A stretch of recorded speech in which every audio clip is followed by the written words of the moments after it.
Don't miss this episode of Digital Builder to hear how one leading company in India is navigating the demands of rapid economic growth. You'll also learn why focusing on predictability is a core factor in their company operations.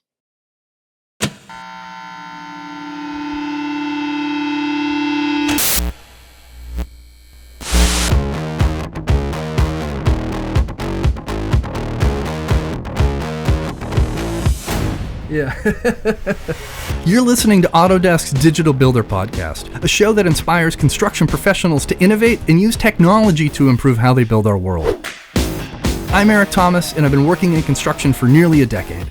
And now I have the privilege to sit down with industry trailblazers to hear how they're solving construction's biggest challenges and redefining the future of the built environment. All right, welcome to another episode of Autodesk Digital Builder Podcast. I am your host, Eric Thomas. This week, I am joined by two fantastic guests from Tata Projects, Vanayak Pai, the CEO and Managing Director, and Rahul Sharma, the Chief Information Officer. Both are hailing today from India, and Tata is one of the leading engineering, procurement, and construction companies in India. And both of today's guests have worked extensively both in that region and across the world. And I am really excited to start hearing a bit more about, the construction industry in your country and some of the challenges you're dealing with, and comparing that to others, across APAC and the world. So, gentlemen, how are you both doing today? Very good, Eric. Absolutely excited to be on your show. Looking forward to a great conversation. Yeah, thank you, Eric. Thank you, Eric, for inviting us. It is a pleasure. We are doing really well. It's going to be it's a good day. And everybody out there, we're 12 and a half hours different in time zones. And so it is just after 6 a.m. here in California and a little late in the evening on Friday. But, we'll have an awesome conversation despite those time zone differences. But Vanayak, let's kick this off today. Could you briefly overview the state of construction in infrastructure in India? I'd love to give a base level explanation of, the state of the industry where you're at right now. Absolutely. At this point in time, India with a economy which is growing to a 5 trillion economy and at present the fifth largest economy in the world and growing at a rate of almost 7% growth on GDP year on year is where there is a fantastic amount of action. And I must say, out of all the growth levers which the government is using, infrastructure is one of the levers. As I see the whole program, what's happening in India evolving is that India in the 60s used to be a basically agricultural economy. In the 90s, it started becoming more of a services economy. So at this point in time, services is the biggest part of the economy. And I think the next opportunity for India to have manufacturing as a strong growth pillar for the economy. And for that, I think what's happening in India is there is tremendous amount of investment in infrastructure. So, and that I think will lead to increased competitiveness for manufacturing in India, which is the next growth area for the country. So at this point in time, in terms of infrastructure, India is probably leading in terms of percentage of GDP being spent on infrastructure. It is around 8 to 10%. So almost $300 billion of construction happening annually, which is, fantastic growth over what used to happen maybe 5 years ago. So this thrust on infrastructure leading to a better industrial growth is what I see India as at this point in time. And we are fortunate to be in an economy which and in an industry which has such a fabulous market at this point in time.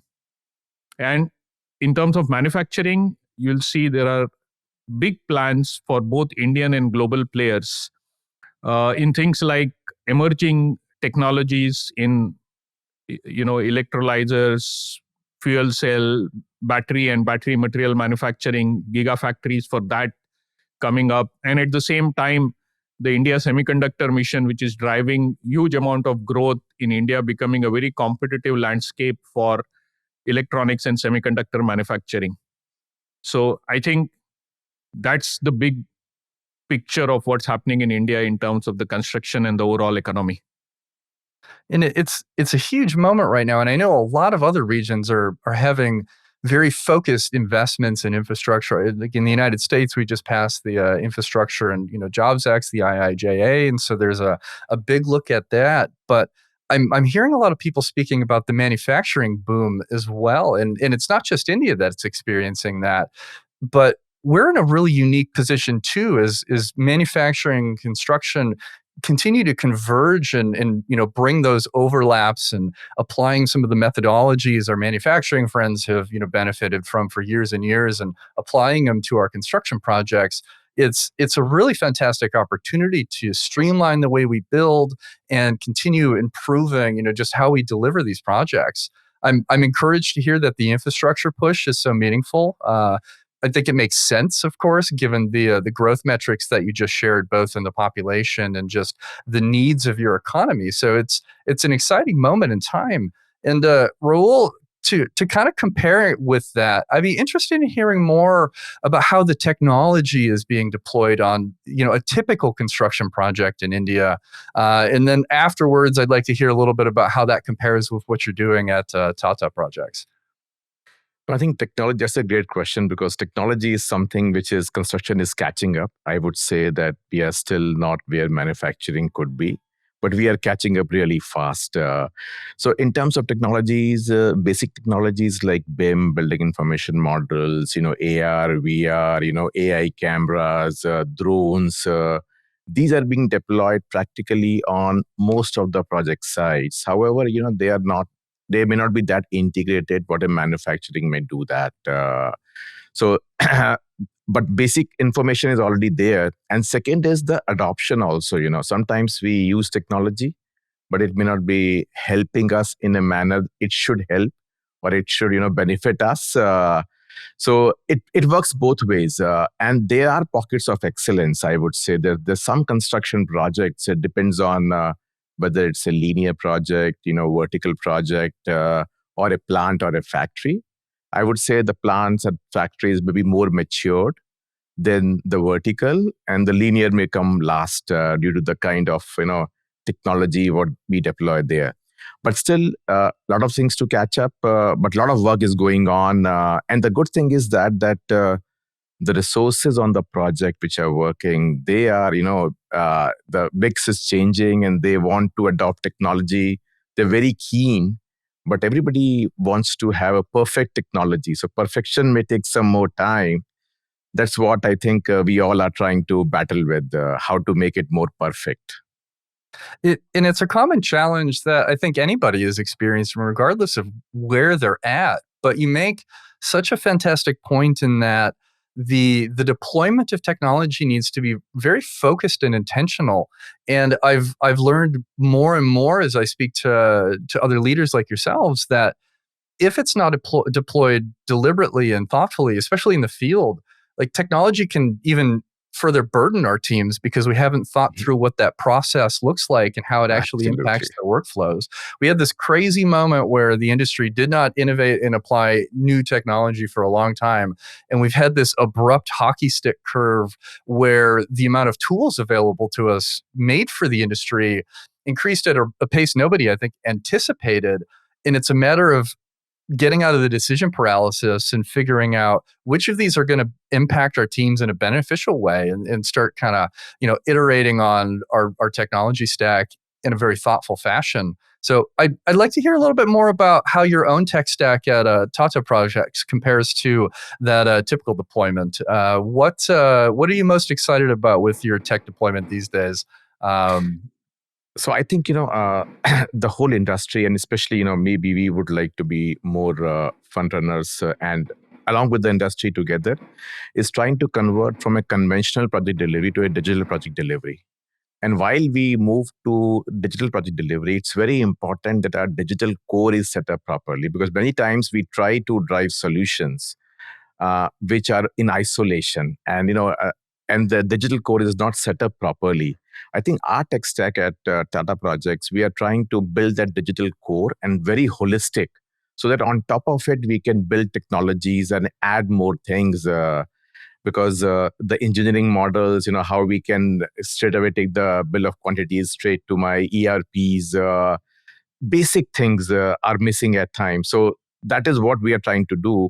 I would say we are a bit ahead in some areas, a bit laggard in some areas, but the intention is to become a technology-led EPC delivery organization. That's our, you can say vision. That's where we want to be, where we would like to use technology as a differentiator as well. That's what the vision, Vinayak has, of how we can use technology as a differentiator and not just use it for the sake of using it. As an example, you may be seeing that, on projects, we are deploying simple technologies like, fourth dimension, fifth dimension model. But how much of that we are actually adopting and using day-to-day activities? So that change we are trying to bring in and, give more experience. Because today, when any person at site, is walking around, he or she would like to do things on their mobile itself and would like to have the same experience.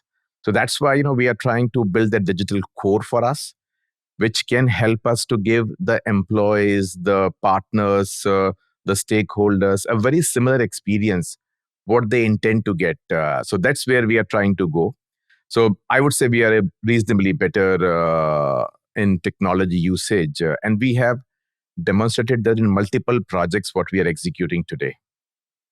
And you make a really great point, and it is encouraging in a way that the challenges are common across the industry because it gives us a chance to learn from each other and kind of build the industry community and conversation.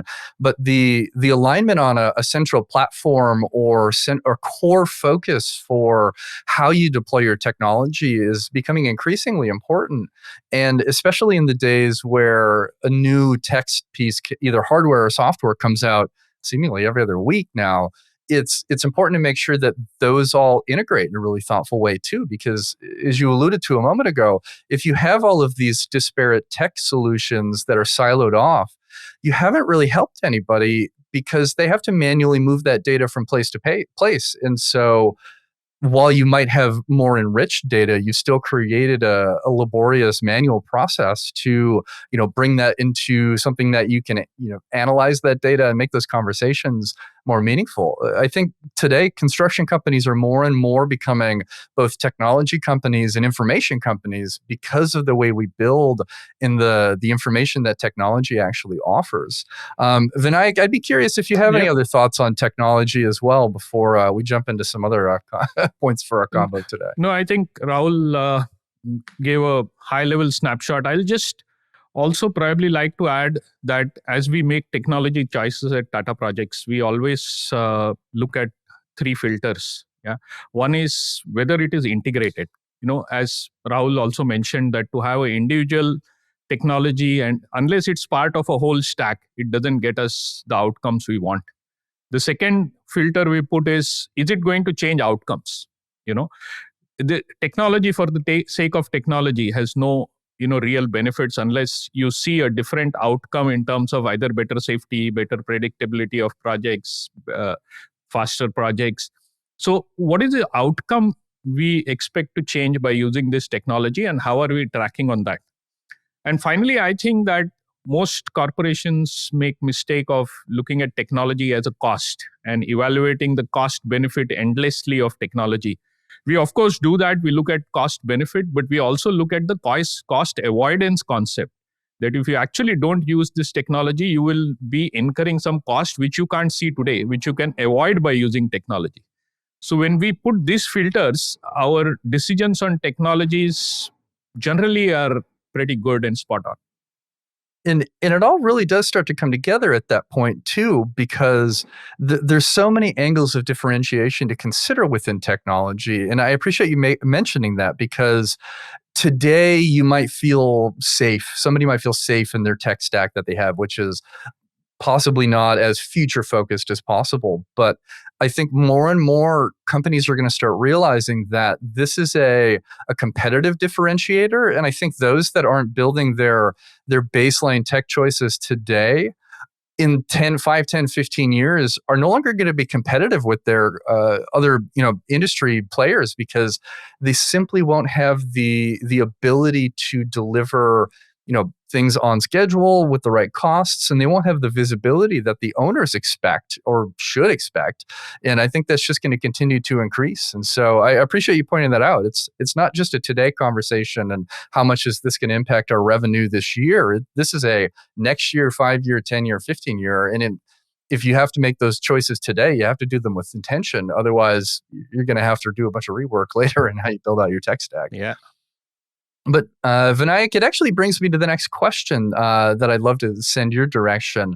And I know in other parts of APAC or Asia Pacific, we've seen technology as attracting that younger and more diverse workforce into construction. And I think that's one of those differentiator points that we need to think about in the industry is how do we differentiate ourselves as organizations to our potential labor pools?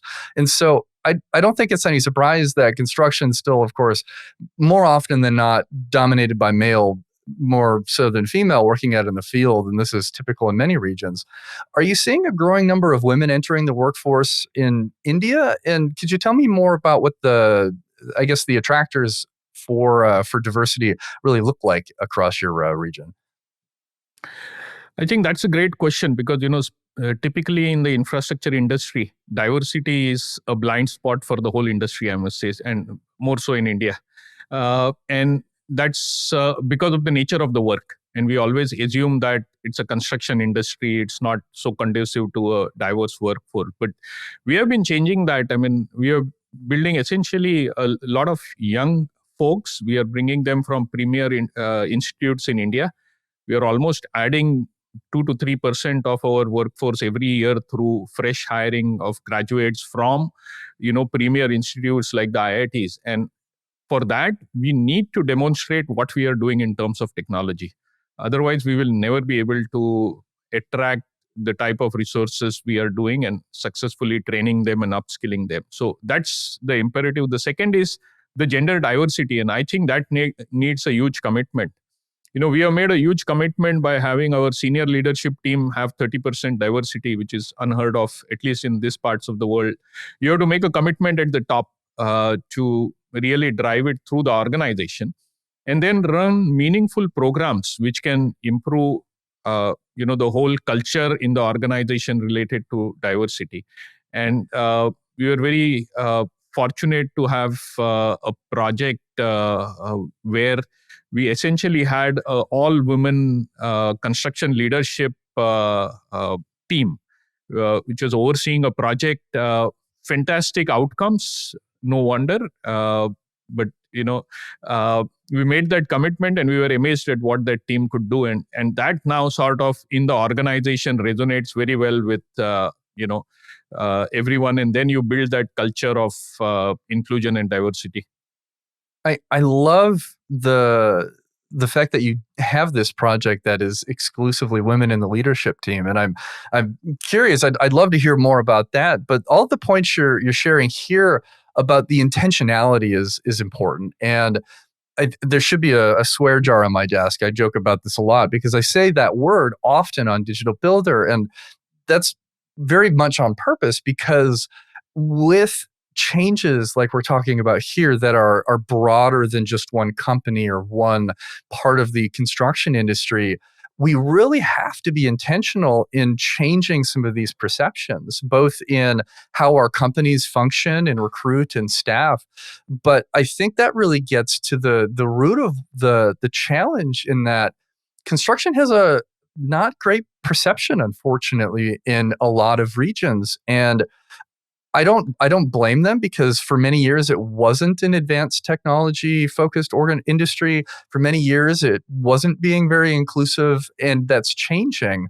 And today I think construction is one of the most innovative and technically savvy workforces. And so finding ways to communicate that better to all of the ways or all the areas that we can, bring new talent into the industry is important. But even if you just think about it from a statistics or percentage standpoint, if we neglect to recruit, women into the construction industry, we're essentially ignoring half of the world. And when we're sitting in such a dire situation with labor challenges, that's a foolish baseline to set where you just ignore this very talented and capable cohort, to help us deliver our projects. Vanayak, can you tell me a little bit more about this all women led project? I can't help but be captivated by the idea, and I'd love to learn a little bit more about how this came to be. What decision making led you there, and what were the outcomes like? I'd love to hear more. No, it's actually interesting the way it came about. We had a very talented, project manager who we had recruited, and we were trying to give her a, strong, meaningful assignment. And while doing that, our team came up with the concept of there are other women who are equally talented. Why don't we all put them together? And then this is a project for a group company, which is the India Hotels, which is one of the most popular hotel brands in India and globally. It's the number one brand, and they are very innovative. So the managing director of that company, Puneet Chatwal, said, "Oh, this is a fantastic idea. Let's do that." So, you need also support from your customer. In this case, we got it from them. And, we put that team together. And believe me, it was difficult first to set that up. And second, to have the team believe that they can do it. But the moment they came together, it was like magic. I really like that, and it's a cool example to just showcase to the broader industry in India to say, look, like this is not only for men, this is not only for this cohort of people that you've presumed, and to hear that the team is excelling and overperforming and delivering great work, that's really encouraging to hear. I hope you can use that as an example for others to first just attract more women into the construction industry, and use that as an example of Tata's commitment to diversity. But I think it's a broader conversation that not just your company is going to benefit from, but I think just construction as a whole, and India and APAC. You go like, look, like you've had these misconceptions for so many years, and they're just clearly not true. So I appreciate just having the thoughtfulness to set that up, and you're sharing a bit more about that with us. So thank you. And Rahul, I've got a question for you here, and I think from everything you've both shared that it's clear that India is having a very rapid and exciting moment of economic growth right now, especially with the infrastructure and construction industry that we were talking about a moment ago. Can you tell me about how you're managing the ongoing uncertainty in the global supply chain and that labor pool? I know we just touched on the diversity angle a little bit for bringing talent in, but I'd just love to hear your thoughts about how you're tackling challenges that I think every construction organization is facing, regardless of where you are in the world right now. Yes, no, I would add two more dimensions to it. Apart from the global supply chain challenges, is the speed at which we have to deliver those things in India, because they're too much of work. And second, we are still doing some lump sum work, which add more fuel to fire when you have all these global challenges and you have to deliver in the same cost. So generally, we try to work on three pillars, which are primarily, one is innovation. We continue to innovate of how we can do better. So we spend a lot of time in our execution philosophies, how we can do it little better than what we are doing it, invite the young teams whom Vinayak talked about, and get a different perspective. That sometimes helps, because sometimes we have been in the industry for a very long time. We don't get those fresh perspectives. So having them in the room and trying to innovate certainly helps. Second is, how do we bring more talent? And when I say talent, earlier what used to happen, it was more, I would say, number of years of experience. You will do this. So we are trying to bring visualization closer. So how we can make sure that we bring, we do upskilling using visualization as one of the key aspects. That really helps us to bring up the talent. And you can say the best schools, engineering schools in India, we are getting the maximum number of people at join Tata Projects, which is a little unheard of these days, because they are seeing that that is coming. I don't want to name the institute, but more than 100 people joined this year, which itself is a great, showing how we are trying to value talent and giving them, I think, to deliver this economic growth in the constraints what are around us, not just in commodities, but also the speed and time. This is helping us. And third is technology, how can we leverage technology as a differentiator? I talked about it earlier, but these three pillars are we are trying to drive. And when I say technology, we are also trying to, in a limited manner, use AI and ML also to a certain extent. Like we could be the first construction company in India who are using Chat GPT for some work internally. So we have, moving forward in that direction, even commodity forecasting, how we can leverage technology there.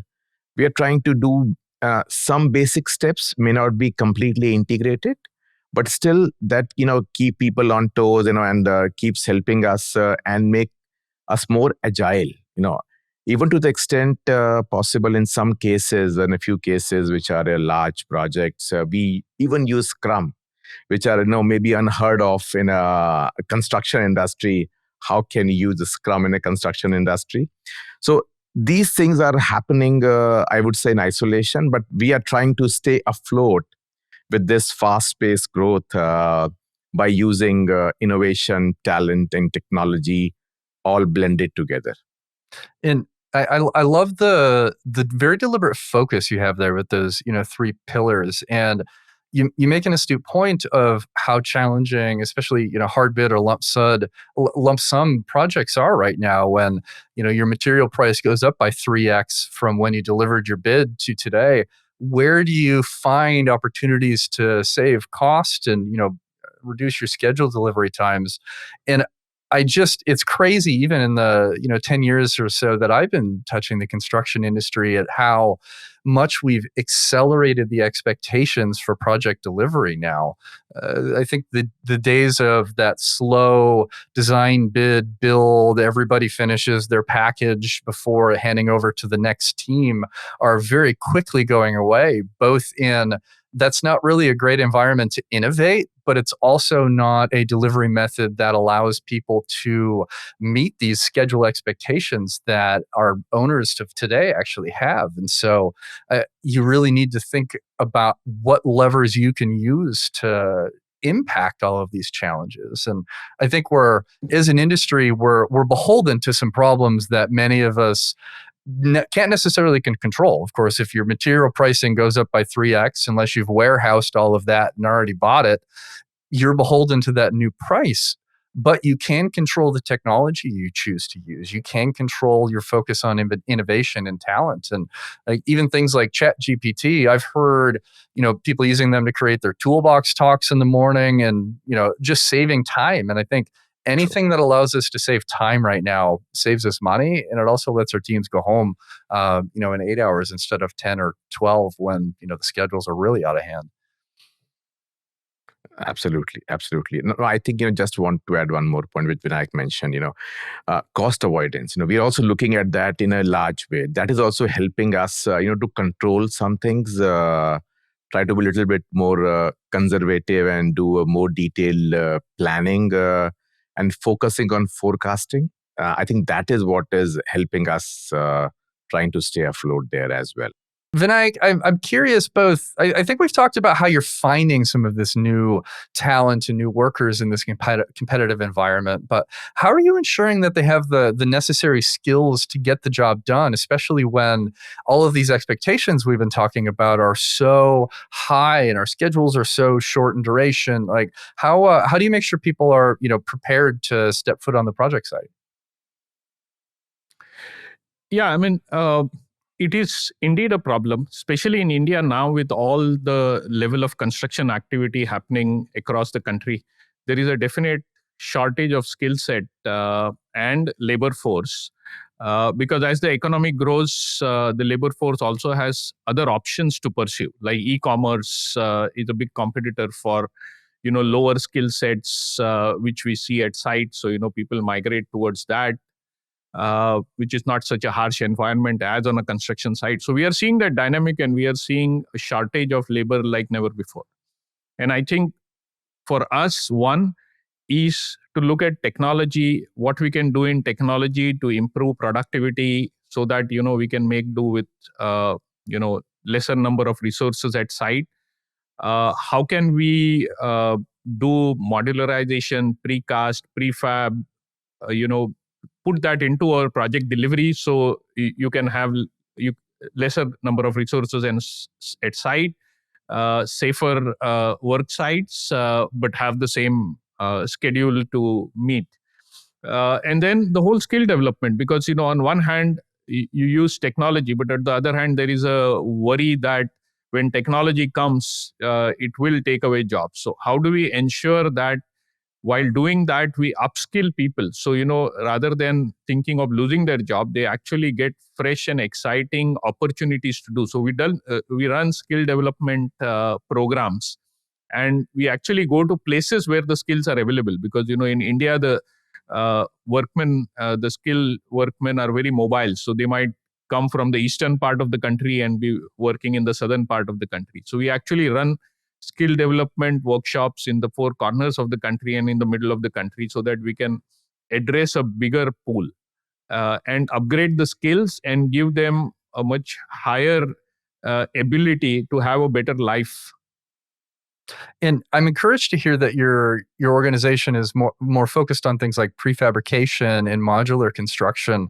And for a long time, I feel like that was almost dismissed by the broader industry, aside from smaller elements of construction. And today, now the ability to more meaningfully control the environment we're building these prefabricated elements in. I think there's so many benefits. As you alluded to, the safety aspect is huge. There's less people building on site. But I think the quality we're delivering, if your technology allows the factory to be very connected with the field, is that the fit and finish of your projects are going to be a lot better. And it's not just square boxes and boring, bland, rectangles and prefab now. That's changed in a very meaningful way.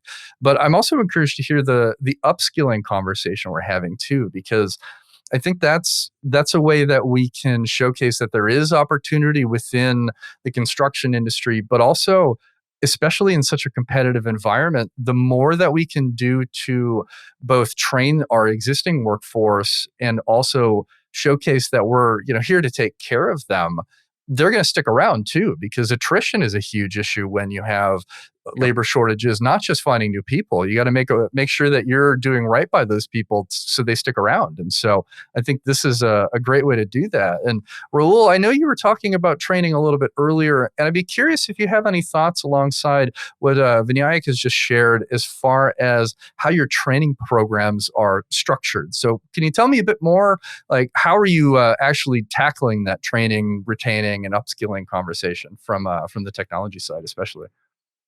I think taking a leaf from what Vinayak mentioned, just to add a few points on top of it, I think I mentioned about using mixed reality to train our people, not only just in offices, but at sites as well. For example, working at heights, we have a module which we can actually showcase to people, using a VR headset, and they can actually understand it. If they're not comfortable, we'll not encourage them. So right from a safety, starts from basic safety to taking the actual activities which they are doing it. Somebody who will run a TBM, tunnel boring machine, for example, how to train those people, even our own engineers whom we have brought in. And visualization is one area which we are working on heavily, which we try to do. Second aspect around training is we try to create situational things. We have, I would say, modules or capsules in our learning and development where we have to showcase them, what exactly they are doing. In fact, today is the Engineers Day as well. Happens to be a happy Engineers Day, Eric. If you're an engineer, so actually we do a lot of these things, which is really helping us. So not just videos. In fact, doing some pilots. Having some exposure to how we are doing 3D, how we are going to enable that at site. And also measuring training adoption. So we have some digital learning platforms in addition to it, which we leverage for measuring adoption and rolling out, our training modules. Plus, we also have tied up with some premier institutes in India for our training programs. Suppose somebody, we would like to make them from an engineer to manager, simple thing. But a person can be a very good technocrat, but may not be a good manager. So how do we make that happen? Not let him lose a technical skill, but also add on top of it managerial skill. So we work with the management institutes there and trying to, roll out programs. And I would say, we are quite fortunate. A lot of our teams have taken it like fish to a water, and they stretch themselves actually on trying to, get themselves trained, do test. And sometimes, people feel that, why an organization we are working, we have to go through all these tests. We have even a test to qualify for some of our premier programs. People actually do a same test when they qualify. So I think that is helping us to strengthen our L&D program. And that is really helping us in retaining some of those talents as well. I love how diverse you're approaching this this training conversation as well, because there's so many layers to ensuring that your teams can upskill and be successful. And people learn in so many different ways that not giving them different opportunities and options to consume the information and skill sets that you would like them to have is doing them a disservice. Some people thrive best in a digital environment. Some want videos. Some want hands-on in-person training. And the more you can diversify and support how their progress goes, I think the more impactful your training programs are going to be.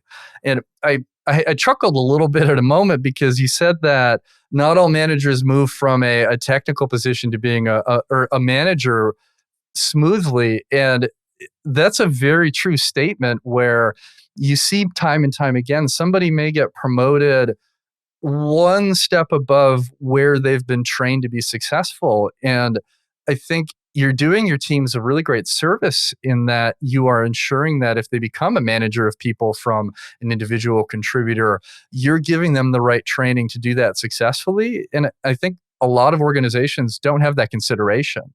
And it's hard. You're a rock star individual contributor, you're, top tier, all of your technology. And then suddenly you have 10 people under you that you have to cultivate their success. And your own success is when your team is successful. It's important to make sure that you're giving them the right resources to do that well too, because the impact now is 10 people, not just the one manager who's struggling a little bit. So that's True, cool. True. And just one more point, we are also getting a lot of support these days from our partners of digital platforms. They have their own universities, like, for example, Autodesk has their own university. There are other partners who have their own universities or channels. We can do technology days in our office. You can go in and, know more about the product. Even if it doesn't touch you, at least you can know. And when you are framing an execution philosophy, you can talk about it, think about it. That awareness is also helping us in a great deal. The visibility, I think, is important. And as you alluded to, you might not touch that technology every day, but the understanding of how it impacts the project's important. Also lets people understand where there might be other opportunities for their own growth, where you go, this is really interesting, I'd like to learn more about that. You've given them a chance to take a closer look with, a safe moment to consider it, instead of, trying out a piece of technology on the project without, telling anybody, and then suddenly everyone's, what's going on here? You've got your thoughtful deployment. So, Vanayak, I've got a question for you. You mentioned a moment ago an emphasis of predictability and how predictability impacts construction aspects like safety and schedule and cost.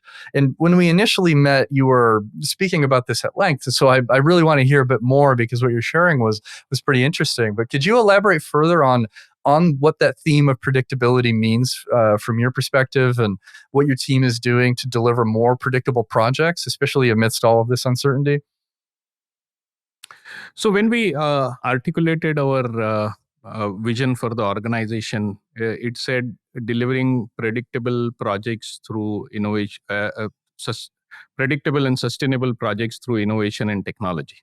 Right now, and there was a lot of debate on what's this predictability. Why should that be so high on the agenda that it's in our vision statement? And my view was that if you really look at this industry, not only in India but also globally, the time and cost overruns and the safety and quality challenges are setting back the industry for decades. And this is, I can say that from experience of working all over the world. I mean, it might be a little different from place to place, but I don't think any geography or any customer for that matter can say that they have cracked the code of predictable project delivery, that they get their projects on time, to schedule with the best safety parameters established. So when you look at, and in some geographies, it's pretty ugly in a way, right? More than 50-60% of the project get delayed significantly.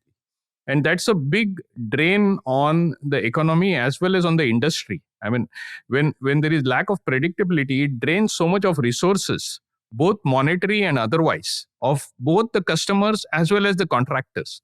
So I think we undermine the power of just the predictability on projects. And when I used to, in my previous jobs, even across the world, when I started leading businesses, I would go to customers across the world and they would ask, what is it which is special about your organization, and what can we expect? And I used to always say predictable project delivery. And that would always bring a smile to the customer's face, because people go there and promise them the moon and technology and all that stuff, but is it going to lead to a predictable project for me? And if you look at the decision makers and the customers and the industry, what they want is, they have promised their board a certain project and they just want to deliver that project predictably. So I think it's as simple as that. And that's why I think that predictability should be on the top of the agenda of the whole industry. I'm inclined to agree with you, and it's such a straightforward concept, but the impact, especially to an industry like construction, is tremendous. And to kind of build on what you're sharing there, like say a project is 3 months behind schedule. I think a lot of people forget sometimes that the impacts of that are considerable, regardless of what kind of contract you've got with the organization. Because not only are you delaying the delivery of that project, maybe you have liquidated damages for every day you're at outside of that schedule. That's one cost. You're also extending the labor costs of everybody that's on that project for an additional 3 months.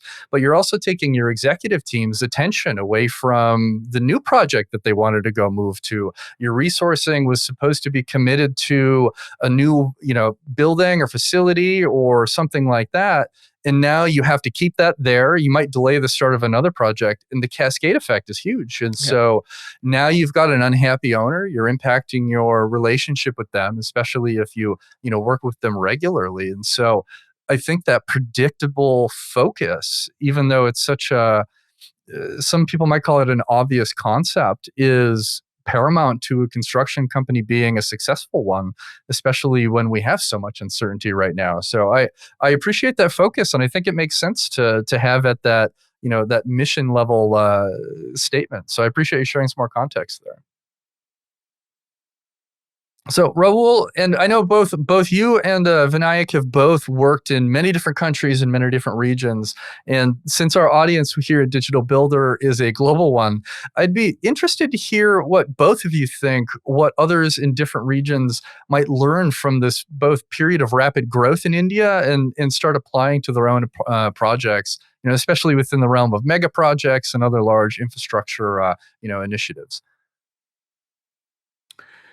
Yeah, I mean, Eric, I think the big opportunity, again, at the cost of repetition, is technology. Because I've seen projects across the world and across regions.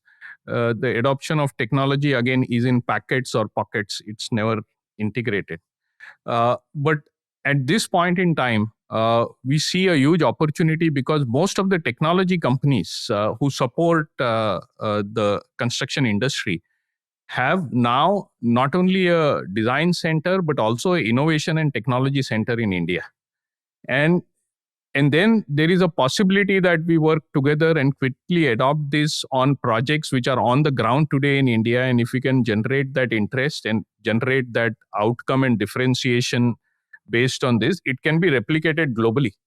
So I would say that given the amount of construction and infrastructure building and investment which is happening in India, it's actually one of the big opportunities to work together with technology companies to develop a complete stack and deploy on projects in India, which can then be replicated globally. And I think that's where my mind is at this point in time.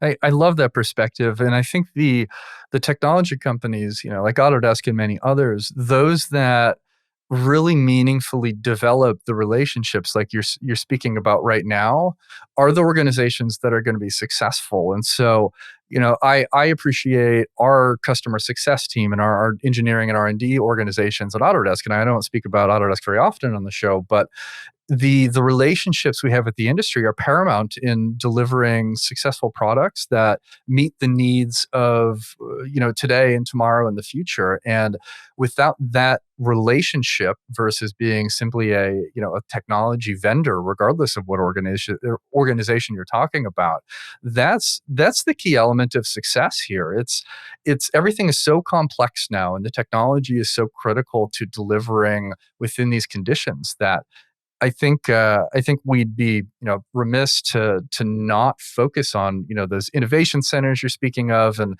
just building those relationships, because at the end of it, construction is a relationships-based industry. I think more so than almost any other in the world. And there's a lot that we can do together. We can't deliver the needs of this very gigantic and enormous and important industry, one company or one region or one country at the time. This is a global conversation.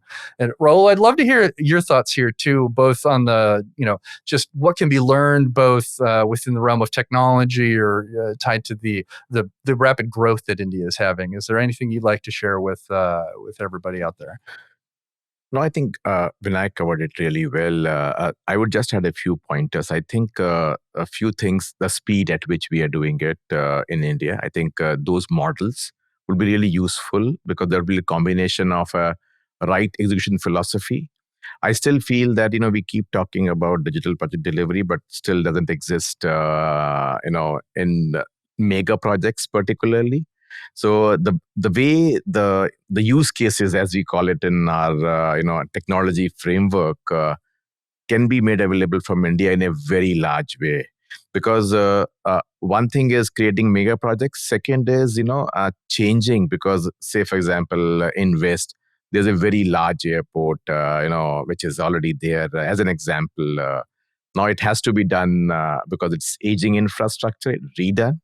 The way we have redone in a limited space and in such a enlarged thing would be quite tremendous for everybody to know more about it, learn more about it. Second is how we are leveraging technology in small pockets in those areas as well. And lastly, the ecosystem. I think we are still not reached where the customer, the partners, the vendors, and the EPC contractors are all together, like a typical manufacturing facility where somebody sets up a manufacturing plant for cars, as an example, automotive. They will tie up back everything, the ecosystem. I think we are trying to create those things in India now, from strategic sourcing, making sure that our vendor partners on the same platform on which we are. Just in time inventories are unheard of in construction industry. How can we bring that inventorization? How can we better do track and trace rather than just dumping? Even on advanced work packaging, I think what we can do, create some use cases in India which can be leveraged really well. Because many times, you try to be perfect, but how can you work with 80% of that or 70% of that, and then change it again, leaving a few things which are independent? those things would be not only a key for all others to look at in India, because and how efficiently we have done it. I think cost would be a major consideration in the coming future. So how we can try and actually do it at less cost, that will also remain a big challenge. It does make a lot of sense, though, and I think both of you alluded to a lot of points that other region or other countries in APAC, but not just APAC, can really learn from what's happening right now in India and apply it to their own region. But I think everything you've shared today as well very clearly alludes to the fact that there is considerable opportunity right now in your region for companies to come in and be a part of such a meaningful moment of change and development, both within the infrastructure that is being designed and put together in your country, but also I think just the innovation and the workforce and in the way that we all start to collaborate. And so I'm continue to be very encouraged by how inclusive the construction industry is and is getting better at. And I'm also encouraged by the willingness to just share these insights. So your both of your perspective is meaningful and well appreciated. And I can think of few industries where people are willing to come together in the way that we are here today or at conferences and sharing these learnings. And it's just such a unique space. I mean, I couldn't think of another industry where 30 or 40 different companies might converge on a single project and be expected to collaborate in this seamless way to deliver a project on schedule. And as you alluded to, mega projects increase that complexity. And so I think adopting digital technologies is no longer a nice to have. It's an absolute requirement for success, especially when you're building at such an incredible scale. So I appreciate both of you sharing all of this context and perspective. I've got two final questions for both of you today. One our listeners are very familiar with. Rahul, since we started with Vanayak, let's kick this one to you first. What is one tool that you'll always bring to every project, no matter what you're working on? I think today it's BIM tool, which we are bringing to every project, really, and that is becoming by default the normal thing. I think it has reached a stage where it is a routine.